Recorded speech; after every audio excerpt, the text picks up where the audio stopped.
Good afternoon, everybody. This afternoon, I'm speaking to Alice.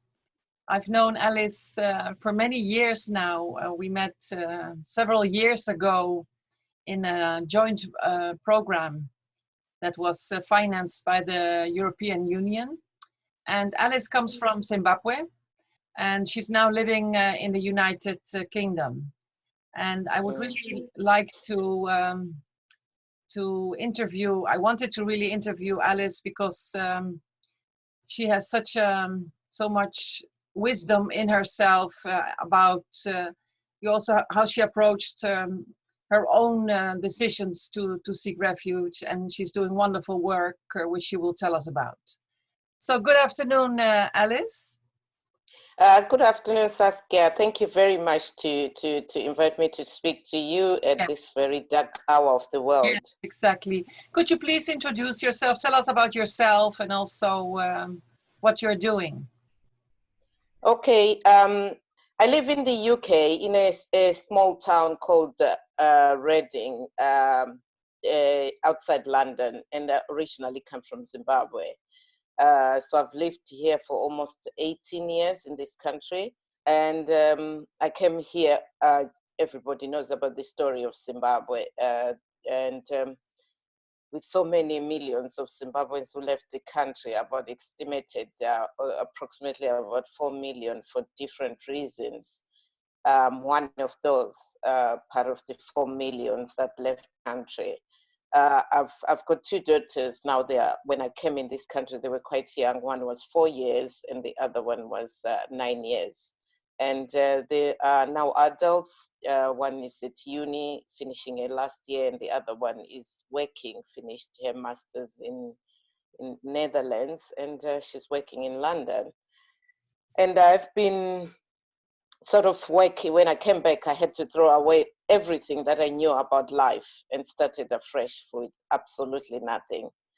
And skills, education, everything, throw it out and just learn as I went by. And at the moment, after 18 years, I'm doing a PhD on my 3rd year now at University of Reading, and researching mainly about... What's the topic of your PhD? It's about identity and transnational activities for young people that come in this country, some with their parents when they are refugees, just to find out about their identity, their culture, whether they belong or not. So I'm in the time where I'm writing at this moment, and I've had so many horrible stories during my time when I was doing the field work about how these young people who come with their parents who seek refuge in this country have gone through a difficult migratory experiences. So those are the things. Can you share one of those stories, or do you want to? So one of the stories that really broke my heart is about a young person with their family, mom and dad. The mom and dad seek refuge in this country, and it took them almost about 15 years without any papers. And so they used to live in a place where, in one room, where these houses are for asylum seekers. So mom and dad and the son live in one room, and then another next door house, maybe someone from Afghanistan with 4 children in one room.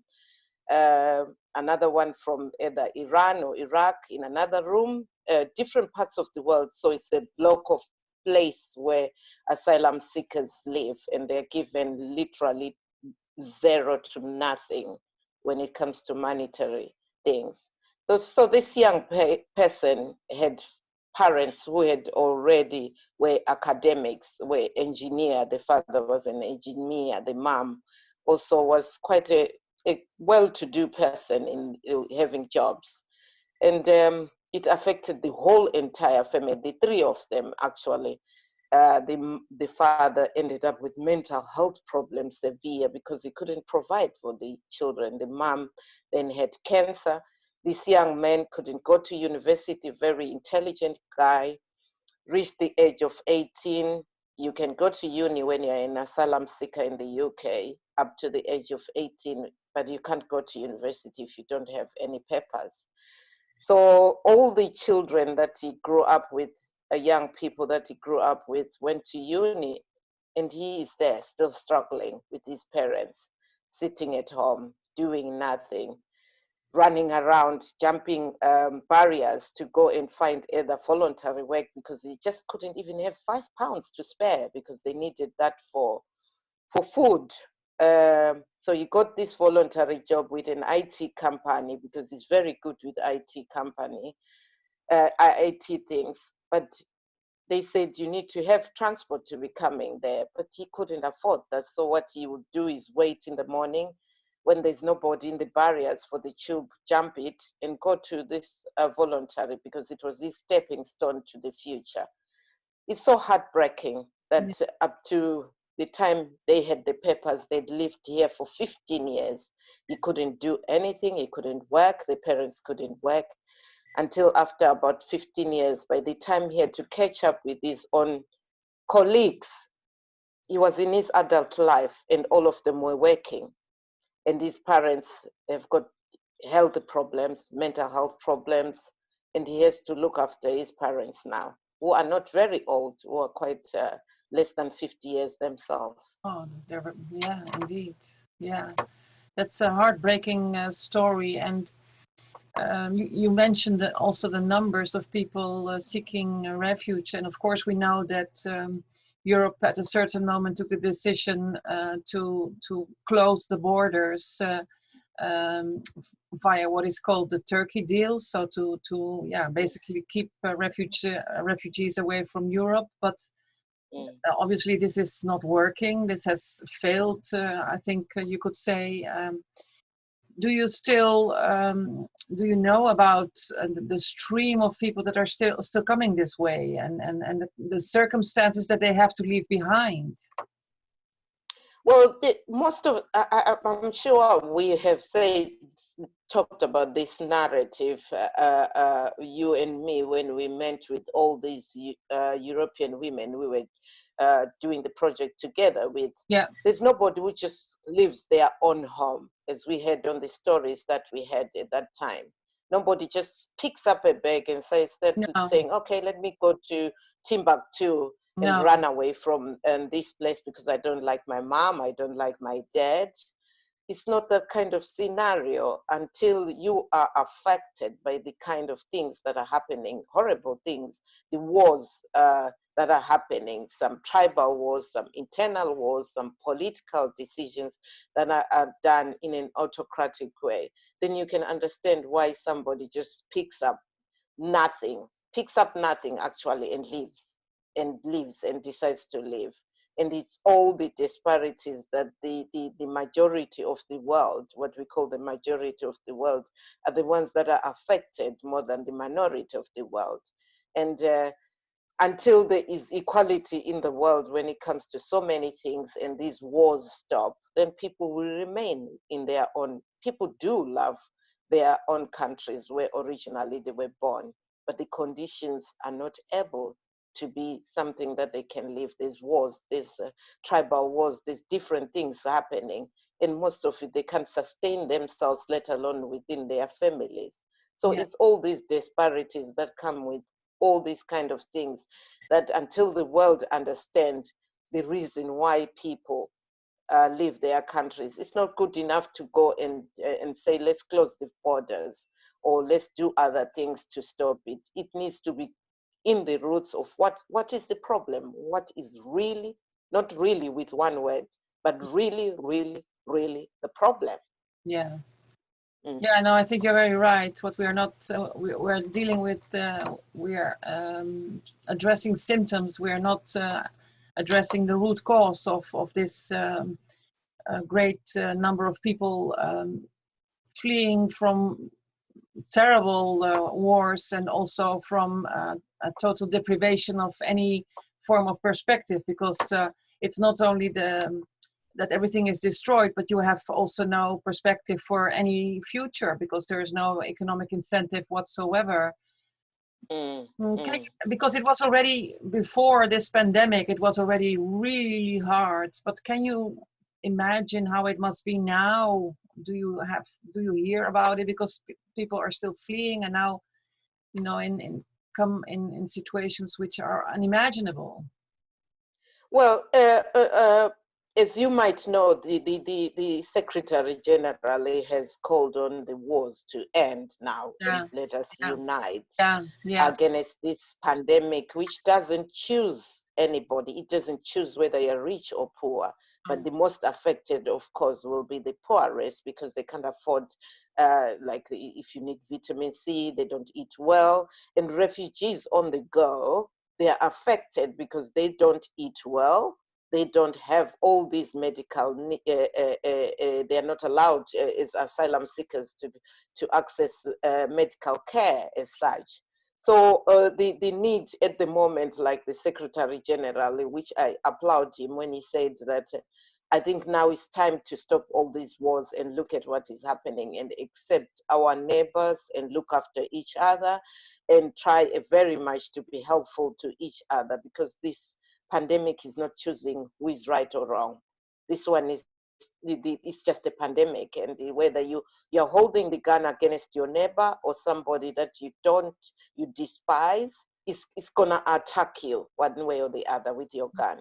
So it is a matter of people uniting together, and the laws, the draconic laws that have been put so much. If you look at the case of Libya, where most of the asylum seekers are coming through, the Western world gives money to Libya to pay or Libya to try and curb all these asylum seekers Yes. not to come to Europe.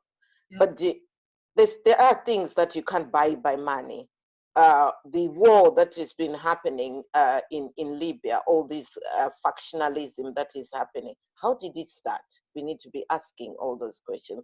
How can we curb all these other things that are happening? Like you said, the roots of the problem. Why are the young people living their own communities and coming into Libya to try and come over to Europe? We are not really healing the symptoms. Like we're trying to say, let's give an example of this coronavirus. Or the symptoms are flu, temperatures, look at things that are happening to you, check yourself, don't wash your hands, do this, keep away, isolate from each other, and do all that. These are the symptoms that they are trying to curb for the coronavirus. Yeah. But what are we doing about the symptoms that we need to look at when it comes to people seeking asylum? What is it that are the symptoms that are causing? Do we have a framework that we are using, which is simple, like what we have done with coronavirus? Because this can work also in another way. I'm not saying that it could be simple, like wash your hands and then you don't become No. a refugee. Yeah. I'm just saying that it's the same framework of saying these are the symptoms, so you don't get the coronavirus. So if we have all these symptoms that we have, which causes all these conflicts and all these other things for people to seek refuge, why can't we find a framework, if we can find a framework for coronavirus, to work with these without giving them money, work with communities, stop the wars, stop what is happening in the world that is causing people to leave their own communities and go to other places. It's simple as all that. It's simple. It's a simple framework, and work with the people in the communities. Some of these things you work with people from grassroots. Most of the time you find things that happen from top to bottom don't work. Grassroots are the people that know what is happening in between themselves, like Yeah. communities fighting each other. Yes. So important what you're saying. I would like to now ask you something else. At a more maybe at a more systemic level, because I spoke a few days ago to Max Kofi. He's founder of Africa in Motion, and one of the things he said is, if you talk about root cause, it's also, and you mentioned it, the inequality between Africa and Europe, that there's not an equal level playing field, and Africa is basically seen as a place where you can extract resources, which it's very rich of, and also cheap labor. And what is your opinion on this? And to what extent is this also is this something that then should be addressed finally? It has been going on for centuries. Look at the history of Africa, what has happened and still continues to happen like now. Resources are the only thing that is so important about Africa, nothing else. And you look at how many charities, how many voluntary organizations have been in Africa for so many years, and still nothing has been achieved to an extent of saying, you know what, we've alleviated poverty. We are at that point where we think we've done a lot of other things in a lot of many things. Democracy is pushed to the mouth of Africa. This is the framework of democracy. This is how we want you to do democracy. It's never, how do you want to do your democracy? It is the framework of the Western world bringing in the democratic ways of doing democracy. Yes, it's important to have democracy, but how do you want your democracy to work? And you use that for the framework of those people. People are different. They are different. In Africa, there are cultural things that are different. There are chieftainships. There are other things that pull up things commonly. And those are never put into frameworks. They are always the frameworks of, we do it this way in the Western world. We go and vote, and you go and vote, and you choose who you want. If that one has won the election, that's fine. We go ahead. You put it that way. It shouldn't be that framework that is taken from the Western world model. It should be a framework of democracy that's built by each and every country, the way they see it, the way they feel it is. We can see that democracy has also failed in the Western world recently, as you can see. And that framework, some of them are starting to rethink, how can we do it differently? So it's that, and also young people. Now Africa is the highest number of young people that are there, and most of them don't have jobs. And there's, in every other state of Africa, there's something happening about political and economic and social problems. Yeah. Just going now back to the refugees that are on the run, and also the disadvantaged groups. What can we do? What could we do to reach out to them, and so that we that it stays on the agenda of?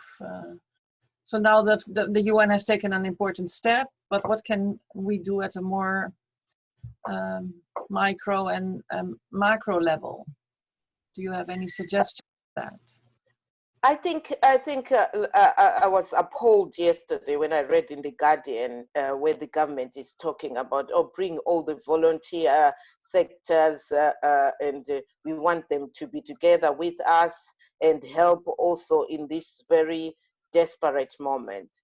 You and myself, all the people who we call activists and volunteers, we've been doing this for ages. We have parallelly been doing a lot of community, voluntary grassroots work, whether it changes one refugee or asylum seeker, we continue doing it besides not having money. We are still continuing to do that today when there's the coronavirus. If you look at, for example, STAR, which is a university, STAR is a university action for refugees. They've come up within, they are not at university now, but they've come up with an action to help refugees. They've put in a plan together. These are voluntary people. This is not the government. It's students against working towards refugees, action about refugees. They've come up with something. In my local town here, volunteers got together. I'm part of that also. We formed what we called Reading Coronavirus. And in my own ward and two others, we coordinate locally. We are putting a framework which I put in on our Google documents about how we can support refugees if we get a call from somebody who is desperate, who is an asylum seeker. We know refugee organizations that are here. We're working with them. This kind of framework didn't come from the government. This is Yeah. our own grassroots framework. Yeah. So people are continuing. We don't have money, but we have got our own. We haven't been affected as such ourselves as coronavirus. So like yesterday, I was going around trying to find there's somebody who has wanted, they specifically eat certain foods. You can't find certain foods here now. You can't find Yeah. even a tissue. There's a lot of hoarding. So I thought to myself, I went to, did some work, finished, got into the car, went around, and finally found this wheat that they eat, because if they don't eat that kind of food, they'll end up in hospital, but they don't have coronavirus, but they are isolating because of underlying problems. So it's the few people, the grassroots people that are doing it, not because they've been told. They've already organized that before anybody announced anything. So me and you, we know that our networks are there down there. Yeah. We don't have to have someone saying, oh, we are the government, we're going. Our networks to collaborate together, a hub that we call our hub to help refugees and asylum seekers. We can do that, and we have done extreme things to help people. People can come together as humanity, white, black. It doesn't matter where you are from. This is a calling for us as united. No labels like refugee, asylum seeker, black, white, Western, North, whatever. It is about us. We are humans, and this is a calling about humanitarian assistance. So the hubs for refugees, these forgotten people, they are now forgotten at this moment, because everybody is trying to look after themselves and their families, which is okay at the end. But we're also trying to look after the vulnerable also, which we are doing. And one of the things that I noticed within the vulnerable, if you look at what government has announced, the vulnerable are mostly, they don't include asylum seekers. No, that's true. That's very true Yeah. what you say. Yeah. They're not being mentioned at all. That's very true what you say. Yeah. Yeah. So they have no access to they are not allowed to use certain facilities because they are still asylum seekers. Yeah. You can't get this, you can't get this resource, No. you can't get that, you can't get that. So what are they going to do? This is a fearful time for them. Yeah, they have stopped here in Holland. They've stopped the procedures even. So they have just stopped them, which is incredible, because why would you stop this? Because you can also do it online, the interviews. They sometimes they have even they're not allowing people to get in, so I cannot visit people. It's incredible. Yeah. So we ourselves, you know, also a lot of grassroots organizations that deal with refugees. I know a lot of you have links with other grassroots organizations, whether it's in Turkey, whether it's in wherever in Africa. The wars are still continuing. What people don't notice is that war is still continuing. Besides the coronavirus, people are still fleeing. And by fleeing, it means that they are passing on the same pandemic. We are saying, stay isolated, stay at your home, do this. How do I stay at home when I can hear a gunshot? When I'm being hunted down because I'm a different ethnicity, and stay home. So your way of movement is not stopping. No. The movement, you might stop the flights, you might stop other things, but the movement is still carrying on, because the wars and attacking of each other, like different tribes and all these things, like you see what happened with in Miami about refugees, is still continuing. It's not stopping. Yeah. Yeah. Yeah, thank you, Alice, for reminding me how very, very, very urgent it is that we put this really on the agenda. And it's true what you say. We are doing at the grassroots. We're doing so much, but we have, first of all, we have to connect. But I will make it my mission to put this on the agenda in Holland, because it's true what you say. This is not being talked about at all at the moment. Yeah. So thank you so much for this interview. Really, this is so important. And if you have any people that you think would also be important to also send out a message, please do, because really we are really now starting to connect the dots through this platform. That's the whole purpose, all over the world. Yes. Yeah. Yeah. I think that's quite important also, that we also look at how we categorize and say who are the vulnerable people, because we are all vulnerable, but along the way the governments are forgetting that asylum seekers and the wars are still happening, and our mission here is now stop the wars. Stop whatever difference you have with your neighbor, whether they are different from you, or different religion or different ideologies. Just tap into your inner spirit as a human being and try and stop this. And because if we stop the wars, then the movement of people become curtailed in that sense. So people stay. And then after this pandemic goes away, then we look at other frameworks that we need to work with people to find out, why do people really leave their places? What is the ideology? And just for all those people, tap into their spirituality right now. I know there are people that are in limbo. They're just sitting nowhere, and they don't have a place to go. They don't have water to wash their hands right now, whether it's in the border of Turkey, whether it's Sudan, or whether it's still in Syria or the Mai refugees. It's still happening, Saskia. Yeah. Okay, thank you so much. Thank you. We will stay in touch. Thank you.